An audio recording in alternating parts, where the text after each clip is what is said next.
Just to recap, any questions that people have, please use the hashtag 6stepscarehomes or email elaine.parkin1@nhs.net, and please ask questions as we go.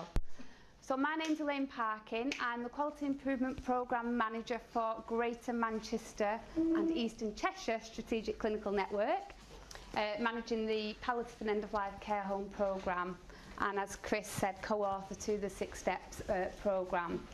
And just to introduce my colleague Colin, who works with our business analyst team, data analyst team within the Strategic Clinical Network, and has been pivotal in updating the audits, and will actually talk you through some of the new audits as we go. So I just need my clicker, sorry Colin, just to go through. So the 6 Steps audit, just to recap, about a year ago we had an event and we ran a Survey Monkey, which some of you may well have been involved in, just to get some feedback from facilitators. And can I just check who's in the room today? I can recognise some Northwest faces, so I know there's some Northwest facilitators of the 6 Steps Care Home programme. We've got people from further afield, so I think Wales, Leeds, Southampton, Portsmouth. Wow, you've had a journey today. Anywhere else? Norfolk, another one too. And Berkshire and Reading, so quite far afield. We've got facilitators, care home staff in the room, yeah. City council staff. Anybody else in the room? Yeah. Skills for Care. Skills for Care, welcome. Good to have you on board, and I'm sure welcome to our people as well watching in your different roles. I think it's really interesting just to know that as we go through the audits, because they will all have different meanings to you. I think what I was really encouraged to hear in that last session, listening to some of the challenges and some of your solutions to sustaining that, these audits should be able to help you in going forward. One, for showing and demonstrating the care that you provide in your care home. For facilitators, it might be about you actually proving that this programme works and it's benefiting your economy, health economy, and the role that you are in. For Skills for Care, it will actually show some of the education and training that's going in with the programme is actually beneficial and is serving those patients. I'm just going back to Mike's presentation at the beginning of delivering that compassionate care that we all want for our residents. So we listened to some of the feedback that you gave us a year ago, and we've made some quite significant changes really to the audit programme. So first of all, for those of you that are familiar with the old programme, and I know that not everybody will be new to some people, but the 6 Steps organisational programme is now renamed what used to be the post-death information audit. So that's just had a rename and a little bit of a focus down on some of the information in that. The knowledge, skills and confidence audit is all around the education and training element to the programme, and that looks at the staff at the beginning of the programme and at the end of the programme, and that remains. And then the quality marker audit, we had some great feedback on the quality marker audit, and actually most people said it's out of date and it's way too faffy, I think was the words that actually come up, so we took that out. So hopefully we've kind of streamlined some of the audits that go along with the programme. I've just put a little bit in about the audit cycle, and I think most of you in the room will probably be familiar with the audit cycle and the need to audit. So I'm not going to dwell on this too much, but for us, for authors of the programme, it was really important that we have that benchmark, we're implementing change, and we're re-looking at the benchmark and the audit data and making changes where we need to do that. And that's a continuous cycle with the 6 Steps programme, that we are always taking in that feedback and trying to improve. So why audit? So the audit actually provides a mechanism for the quality of everyday care, and I've taken this from the Principles of Best Practice Clinical Audit NICE. So if you Google, you will get all these slides, if you Google the reference, you can actually find quite a good guide to audit within that. And this talks about asthma and diabetes. In our context, we're talking about palliative and end-of-life care. That's our common denominator, and it's about looking at that care within each setting. It builds on a long history of doctors and nurses and other healthcare professionals reviewing case notes and seeking ways to serve their patients better. And I think for all of us in the room, we recognise that's what we're here, that's what we're trying to do. It addresses quality issues systematically and explicitly and reliable information, and I think that's important as well, that we're pulling out actually where things are not going so well and looking at ways we can address those, and actually highlighting where things are going really well. I think we do have to get that balance. And I was really pleased yesterday, I was at a frailty conference, and just going back to what we were saying in the group work around care homes being part of that bigger multidisciplinary team, and in some areas that's more joined up than other areas. But I was really pleased yesterday at the frailty conference, and it was actually raised, obviously many people within the care home residents population will have clinical frailty, and it was really recognised the pivotal role that care homes will be playing kind of at the moment and going into the future in supporting those residents. So it was really nice to have that care home voice in the room, and again, with the audits and the data that we can provide, it's another way that we can push that voice higher. So I think we really do have to do that. It can confirm the quality of clinical services and highlight the need for improvement. And I just added this one at the end as well. I mean, this applies to the General Medical Council, but I kind of took the assumption today that most people in the room would perhaps have a nursing or caring background. And the UK Nursing Midwifery Council have a standard around nurses being involved in and continuing to do audits, and obviously we have our prep for practice, and I know the healthcare workers also are now validating and providing evidence for their role. So it's really important that we involve all staff within audit. So, from the survey, you said we did. This was some of the feedback that we actually had. The audits appear to be another area where facilitators are using different approaches, and comments asked whether the audits could be simplified or made more appropriate. So we're hoping as we go through the audits, we've tried to address some of that, certainly in taking some of the audit information out. And what we've tried to do, as Chris had mentioned in her presentation, is actually link the audits now to the CQC key areas. And we had a very big discussion when we delivered this session in Blackpool earlier this week. I know we had colleagues in the room from Wales, and I think we have today, where there's slight differences in your governing bodies. We are going to have a look at that for Wales. But actually, we think it will start to be more meaningful, these audits, to the care home staff and people working with the care homes. So this, again, some of the feedback. The death audit is too long-winded and quality marker audit is confusing for people to complete. So the quality markers audit has been taken out, and hopefully we've refined the actual data information that's in there. We will go through the audits in a moment. No consistency of audits, outcomes and measures. And what we found when we did the survey and when we talked to facilitators, that lots of areas had gone off and started to adapt the audits to do their own way, really, which suits their local area.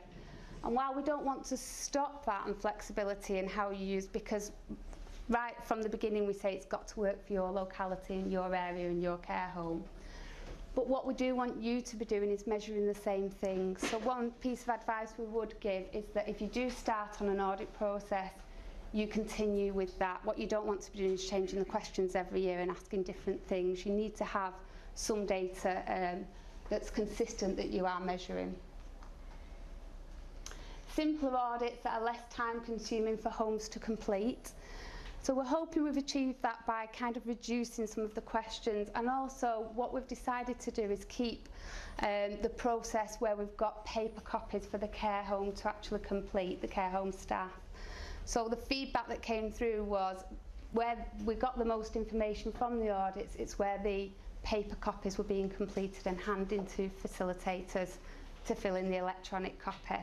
Where electronic copies had gone into care homes, they were less completed than the actual paper. So we've kept both versions, and Colin will talk you through them. Because managers are not coming onto the programme, it's hard for the care staff who attend to provide some of the audit information. Most of them do not have access to computers, so that probably highlights my last comments around actually keeping those paper comments, and hopefully that will start to change as we go into the future. But I think that just highlights another area around leadership, and I know when we did the group work it came up quite a few times around actually having the leadership, that MDT support and the leadership within the home to the programme and to the audit process as well. They should be a lot simpler, they are way too faffy and they measure too much that is irrelevant to the care home. So hopefully we've addressed some of that feedback. And commitment to the 6 steps from CCGs is not continuing, which is a huge disappointment, given the impact it is having, and lack of funding is a real issue with sustainability. So we heard from a group at the back where they actually have a gap and there is no facilitator to deliver the programme. So I think these are issues that we are coming up. We had some feedback at the event again earlier this week where actually 2 facilitators said had they not done the audits, they wouldn't be in position anymore to be delivering this work. So it's really important for those providing a programme to actually be evidencing that it is or it isn't making a difference. So I think it's key to have that data. So just some parameters, and so I've just highlighted a couple of the new things really, just that are different from how we did it before. So apologies if you've not used it before, this is a new way. If you have, these are probably the biggest changes you'll recognise. But just to say that the principle is that the audits are a snapshot of time, okay? So you can only demonstrate what's being delivered at that point in time, and I think every audit that you will do, you will have to provide some quality information to support that, whether that be in a report, but you need to tell that story. You and your facilitators and care homes, you need to give your story. The actual audit now, the organisational audit, will be 10 deaths before the programme starts and 10 deaths after the programme starts. So there'll be no actual auditing data as the organisational programme is being implemented, which is a change from before. We had an ongoing audit. So it's just before and after. So hopefully that should make it a lot simpler to collect that data. It's recognised that some care homes will already have finished the 6 steps programme, so some of you in the room may be working with areas where you've got care homes that have well gone through the programme, and this might be an opportunity now to go back and revisit and actually do the new audits and just see where people are up to and start them on that path with the new audit documents. Also along those lines as well, you might have all your care homes or care home staff that are here, you will all be at very different levels of implementation of end of life and palliative care education. You may well be a care home that's gone through a programme, absolutely flying with that, and for yourselves it might be, or for facilitators, you want to really advocate the care home taking responsibility now for those audits and providing that data themselves. All the tools that we've developed, along with all the programme resources, are all available freely on the website. And as Chris said, that was one of the principles when we were designing the programme, that it would all be available for everybody to access. So it might be, as a care home, you want to have a look at those audits and how you can use those to improve practice. And they are there for you as a resource. So this is the process, and I hope this will make sense probably as we actually go through and demonstrate some of the audits. But what we've got is the 6 steps organisational programme Microsoft Word copy, so that will be the paper copy that people can fill in actually in the care home. We've then got the 6 steps organisation programme Excel, so that will be from transferring the paper copies into a spreadsheet where you can start to pull off some of the graphs, and we'll explain them. And then for the facilitators in the room, we actually have a cohort spreadsheet as well. So if you wanted to, if you were taking 6 or 7 care homes through at once and you wanted to do a spreadsheet of all those homes and produce some graphs for your local area, then there's a tool to do that as well. We're not going to go into too much depth on the cohort data, on the cohort audit today, because it is quite overwhelming, and as I say, it's probably the most driest of the topics that we've been given to present today. But we are on hand. I'm here all day, so if you've got questions. And also, if you get back and have a look on the website, you've got a few questions that come in. then just drop us an email through the End of Life Care Partnership email address, which is on the website, and we'll be happy to help or talk you through them. Absolutely no problem. Just go back. When we come to the knowledge, skills and confidence, again, same process. So there's a Word document for the care home staff to fill in. There's an Excel sheet for that to be transferred into an Excel data, and then there's the cohort. And we've also got on the website guidance for both of those audits. I think the knowledge, skills and confidence probably isn't there yet. That will be over the next week. The guidance will be put on, but everything else is already uploaded. Okay, so I'm going to hand over to Colin to talk you through the audits. And again, this is time for questions, so do interact, and if you've got questions, and online, if you've got any questions, then do send them through. So Yes. In terms of the audits that we're doing now, so say for example we're both from Wales, so we're running a couple of cohorts at the moment now, and I guess we're mid them now. So do we carry on with the old audits to finish that cohort? Because I guess we've already done the quality, as it were, completing it, or are we switching? I think you need to continue with the ones that you've done so that you're comparing pre-programme and post. You may wish to then have a look at kind of transferring to the new. You'll see the questions are not too dissimilar. It's probably the layout and how we've set them are slightly different. So we've set them in the context of the CQC. I'll let Colin talk you through that. But I would say if you've started on an audit, finish that cohort, and then you might want to move over. So it'd be a clean break. Sorry, I'm in the same situation kind of. I looked on the site on Monday, and obviously you can see that all the new stuff has been uploaded. Can we keep the old stuff for a period of time? Yeah, we are keeping. Couldn't find it on there. What's happening with that, Fiona? If anybody wants the old information, if you email me on the website address, I'll send you the direct links. Thanks. So everything is there. It's just on hidden links at the moment. It's only so we can keep an idea of who's using what, but everything will be kept on for at least 12 months to be used. Yeah, cool. Thanks for that question. Yeah, you see, I was on the ball, wasn't I? It was the mouse if you want to. Okay, thank you. Morning everybody, and morning to those of you on the live stream as well. First up, we've got the Word version, as Elaine said, of the pre and post audit document. So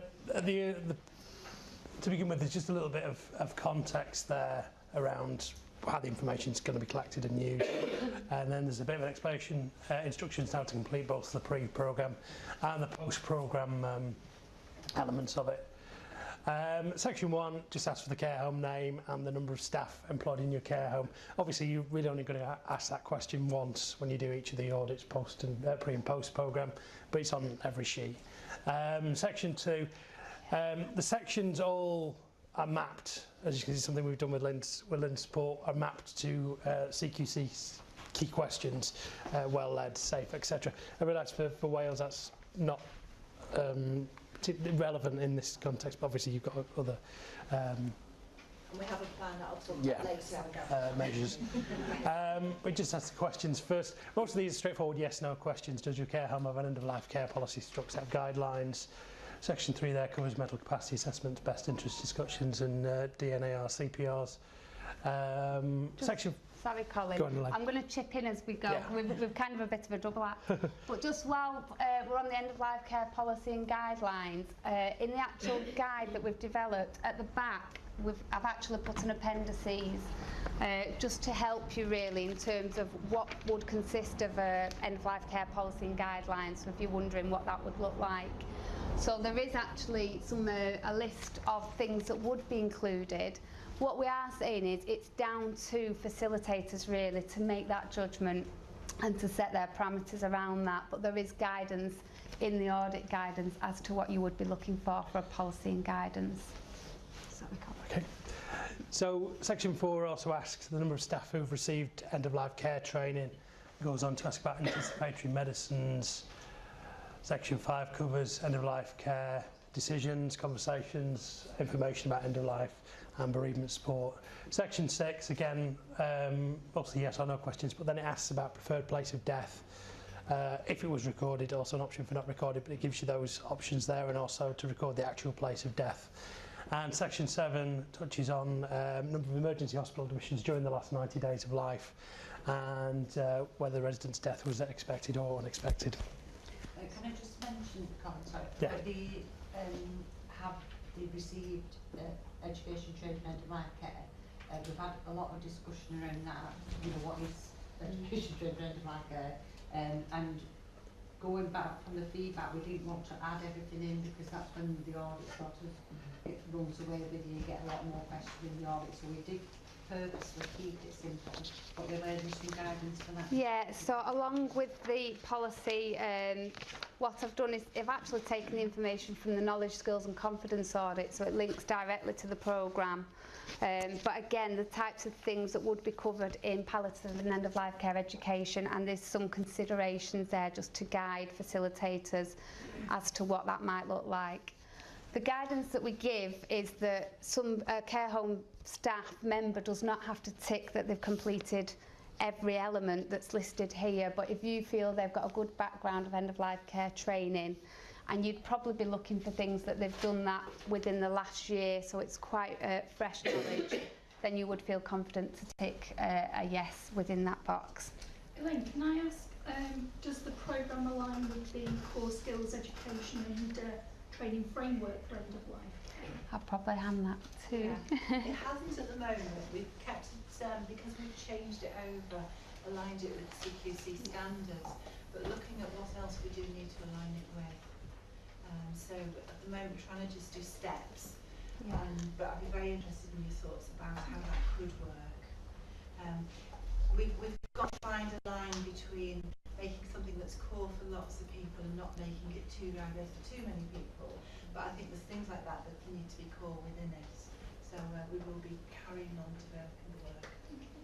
And I think just going back to the comment that came up around CPD as well, and perhaps linking some of the education programme which Lynn will go into around perhaps CPD for staff. The only other things I was going to mention, which Colin has covered there, really was around, again, it comes back to telling your story with the care home. This is just data and figures. You will need to give that narrative around what's happening with your care home. So in terms of the last question there, was the resident's death expected, and the number of emergency hospital admissions in the last 90 days of life, we've put that in. We know that there's a national drive to try and get some qualitative data now around palliative and end-of-life care. So it's not just about where that person dies, but actually what experience did they have. So actually, did they have inappropriate hospital admissions, perhaps in the last 3 months leading to their death? What was the quality like for that person? So it's about telling that story. So I know that CCGs will be collecting some of that data, and that's one of the reasons we've put it in, so that the care homes are also collecting some of that data. So it marries up with what's happening in the wider community. And then again, telling your story. So we've put in preferred place of death, and we've put an actual place of death. But again, with that, there's always a story behind that resident, that individual resident and their family, and you will have that information. So you may need to tell that along with the data and the facts and the figures. So what's the supportive care record? So the supportive care record, as you go through the programme, you'll be encouraged to hold a record where you will have people who are coming in the last year of life that would be on that record. So hopefully some of that will become clear perhaps when Lynn goes through the programme. Okay. Yeah? We're facilitators, so care homes are filling this form in 10 times, one per day. So yeah, it's 10 residents. So the 10 residents pre-programme. Yeah. And that's why we said at the beginning, where it's got care home name, you may just want to put that on your first one. You don't have to keep doing that 10 times. But it would be, 10 residents pre, 10 residents post. So, sorry, so as a facilitator, you'd input the 10, and then you'd have that information to feed back to the care home. And then the process is that you can give feedback to your care home about, you don't have discussions about where they're up to. Yeah. And then the cohort one, if you wanted, say you had 6 care homes, you'd have all your 6 together, so you could have got some sort of information maybe for your CCG, or to give you a locality picture. just mean, at the moment we struggle to get one bit of paper from them audit-wise, and so you know, 10 deaths for them might be over the course of a year, but depending on how big the home is, and so we're saying, oh, you know, you need to go back through all of your records for the last year about getting 10 bits of paper out of them, and then afterwards again that might take them another year to build up their 10 deaths, and so then that's a massive, you know, for us we find embedding it hard as it is, and so getting them post to fill in data for up to a year afterwards is going to be really challenging. And that may be like Elaine said, you've got to make it work for you. So you may decide, looking at the number of deaths within care homes, that actually we want to look at 5 before, and after that might be more realistic. For some people, like 10 won't be a problem. And with the new audit, which hopefully we'll have time to pick up this afternoon, but what the facilitator found was piloting the new audit is because that was problematic trying to get the notes back.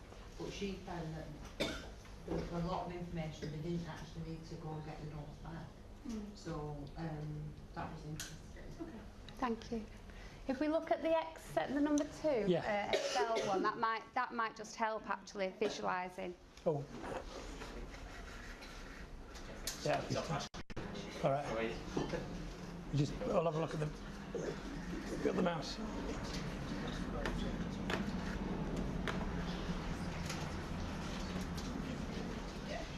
Oh yeah. Come on. Oh. Right. If we could start off with the front page. So again, there's as with the Word version, there's just a little bit of a preamble, giving some context and a guidance about how to complete the audit tool. Just there, and also just pointers on where you can find further guidance about completion on the website. Start with the pre-program tab. Care home code. So, Elaine, do you want to say a little bit about care home code?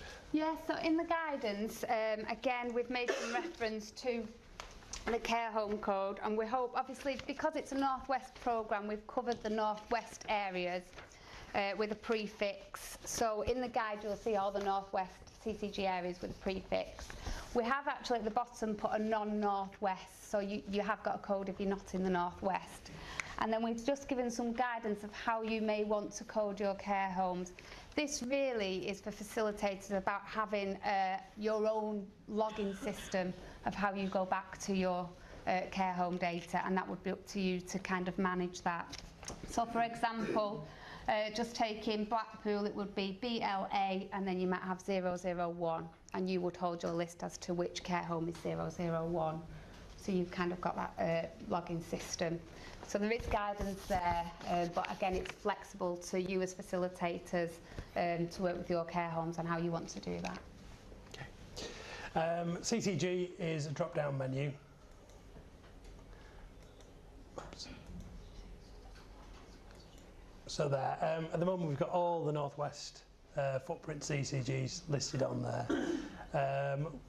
What we've got as an option, apologies to those of you who are outside the Northwest, we've got another other CCG, non-Northwest at the moment. These can be customised to reflect different geographical areas.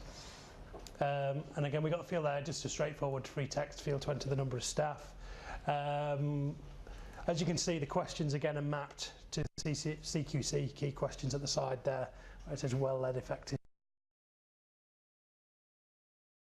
Show there, and again, we've got drop-downs for the straightforward yes or no questions. Again, number of staff receiving end-of-life care training is a free text box, and then yes or no to reflect these questions. And again, for the ones where it specifies a preferred or actual place of death, they're listed there. And again, there's a pre-program tab, so that obviously 10 residents information goes here, and then for the post-program, it's the other 10, the next 10 residents information is recorded there. Now, if we can move on to the next one, there is a completed version of this, which should help you visualise it a little bit better. Sorry, can I just ask one question, if that's okay? Regarding the mental capacity assessment, a not applicable box, this one up for every single resident will require a mental capacity assessment. I mean, we could add that. I'm looking at Lynn here. Yeah. Yeah. You know, and it might look disproportionately poor, you know, but actually that's a fair point, I think, because it could skew the we could add that. So again, we see the preamble there. Now if we look at the pre-program here, so this is a sample version that's been completed. So care home code there, example here is Berry, CCG is completed, number of care home staffs there, yes or no. So as you can see, that's completed now for the 10 residents, all information, and again for the post programme as well, that's been completed as well. Now we've asked the number of staff and the number of as well, because that obviously, given the time frames, that might well change. I mean, I know a few of you have addressed the numbers, talk about high turnovers of staff, so those numbers may well change in the interim between the pre and the post. Moving on to the next tab, this is a summary of the information. So, as you can see, it tabulates everything that you've input on the previous 2 tabs. So, you've got numbers there, and then end-of-life care training, so that you can see there the change from 43% to 66% of staff who received the training, records the information of emergency admissions there. And that self-populates, doesn't it? Yeah, so all this is automatically pulled through. That's put into the pre and post. That summary page will just self-populate, so there's nothing to do on that. It just gives you the data that's coming through, and the questions are exactly the same as what was on that Word copy that you've copied across. So or do we download them from our website? Yeah, no, they're on the 6steps.net website, so you can take them from there. Onto our website? All this information. No, we don't. No, we don't collect the data back, so it's for you to manage in your locality area. Yeah. As you can see, the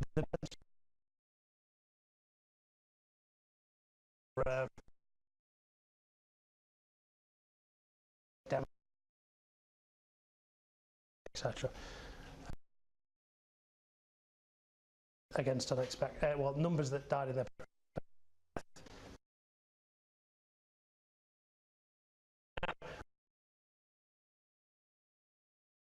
the information you put into the pre and post programme tabs.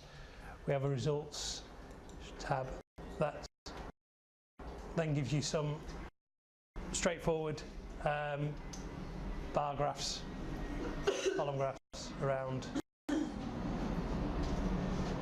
each of the questions, and these can actually, and again there's big guidance around how to do this within the in the guidance document. You can quite easily just copy and paste this into a Word document if you want to give a bit more narrative around any of these graphs, and also you can share these with a care home. Just want to, anything you want to add, Lionel? Yeah, no, I think that was probably. I just appreciate this is a bit of a snapshot and a run through, and as I said, I don't want you to right now. We are there for support, and you can email us. So it might be that you want to go away and just have a look at these your setting. When you say about the CCG areas, can we change that to our locality ourselves? Yeah, there is the capacity to do that. This is just a straightforward. There are hidden tabs. I don't know how familiar you are with Excel and things, but the data it's just a straightforward list and a bit of, so that can be quite easily be altered just to put an alternative list in there if you wanted to. If you needed any support with that, just email us and we'll talk you through. How do you know who's our facilitator? Sorry. How we know who's our facilitator? Audit. So who's the information going to? Yeah. Yeah. So if you're doing the programme, it would probably be to your facilitator. If you don't have a facilitator at the moment, I guess that's for a bigger discussion about how the programme's going to run in your area.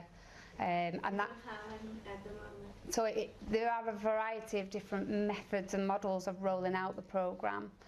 And it might be, we were just talking in the back corner around maybe the start for yourselves is not about the audits, it's about having a business case of your locality and maybe trying to get a facilitator in post. Facilitators, some work for the CCGs, some work for hospices, there's lots of different methods out there. End-of-life care education at the moment, who would deliver that or support you with that? the company arranges for end of life. So it might be a discussion with the company as well, which is another model where actually the private companies may well decide to run the programme. So it would, whoever's leading the programme, you would be giving this information to. So it's just variable. If that answers your question, I don't know whether it fully does. Okay. Should we look at the cohort one briefly? Yeah. Yeah. You could bring up the cohort too. Should be another one. So, yeah, so it's basically a summary on a CCG level of whatever organisational level. So facilitator name here, and again CCG is a drop-down menu there. Total number of care homes in the area, again, is a free text box that you can fill in. And then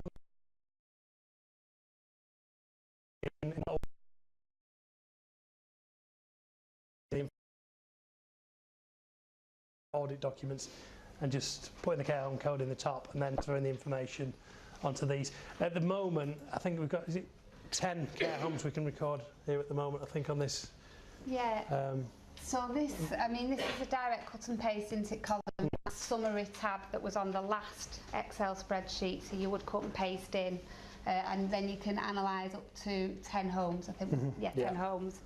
If areas have got more than 10 homes that they want to compare, we can do a bigger sheet, but we just didn't want to kind of saturate the website with lots of different sheets. So again, that would be just an email to us and we can send you a bigger sheet. But at the moment, we've just capped it at 10, just to kind of get people familiar with the tool and see how it works. But that would be a cut and paste from the last one.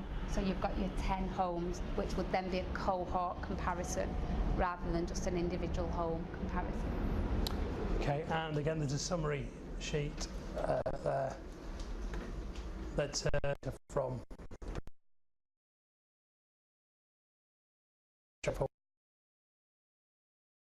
that has been entered. Okay, we're just going to have a look at the knowledge, skills and confidence audit, please.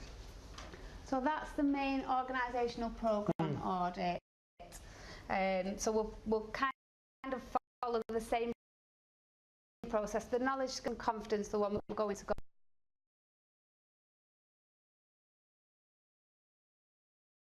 simpler, so you can have a look.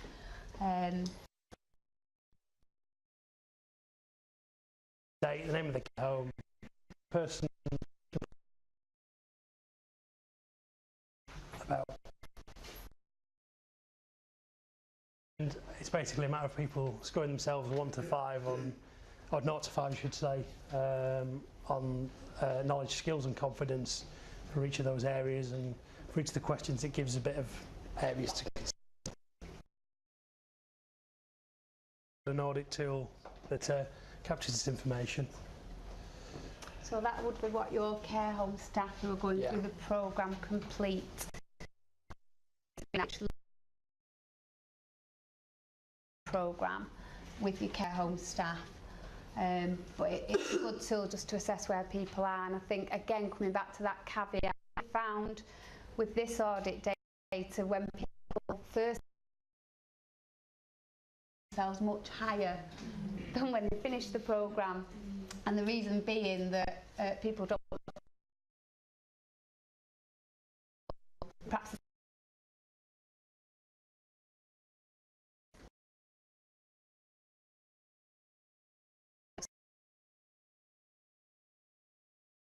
the figures don't look right. It's that conversation.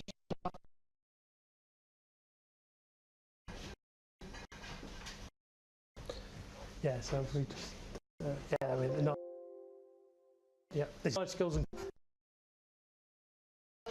transferring that data, so if you've got your care home staff completed the hard copy, this can now be transferred, just like the last one, into the Excel document, which would then give us all the graphs and the data. Yeah. Section 1, care home staff member name and the pre and post audit completion dates, and as with the other documents, for each of the areas, pre and post, for knowledge, skills and confidence, it is just a drop down of the 0 to 5 there. And Is this for all the care home staff? It depends. It does depend how you run the programme, and that's kind of why Lynn will come back to it. So in some care homes, I know in the past it's been perhaps 2 or 3 of the staff that have attended the training and done this. In other homes, all of the staff group have done this, so it depends how it's run. One thing that we would advocate once the homes get up and running with this is that the champions within the home are doing this with their staff. And it might be that the facilitators start this off whilst the programme gets established. Sorry, Elaine, can I just ask something? Yeah? As you were saying, that we find as well that the numbers actually go down. Yes. In terms of this. How much value do we think there is in this audit if actually it looks like got less than when we started? I know that that's not the narrative behind it. Yeah. Do you think there's a lot of value in still doing this audit? And I think it's useful for facilitators to know where they think they are. Yeah. But in terms of comparatively. I think you've got to start somewhere. You've got to be collecting some data, and I think it's about getting into that kind of audit frame of mind. But I would always say you've got to be able to tell that narrative as well. So if you are getting figures that just don't feel right, like anything, you would need to look into that and actually start to give some narrative to that. That's not to say that if you get data and it all looks wrong that you can kind of give an explanation, and because that could skew things as well. But I think you know your care homes and your care home staff.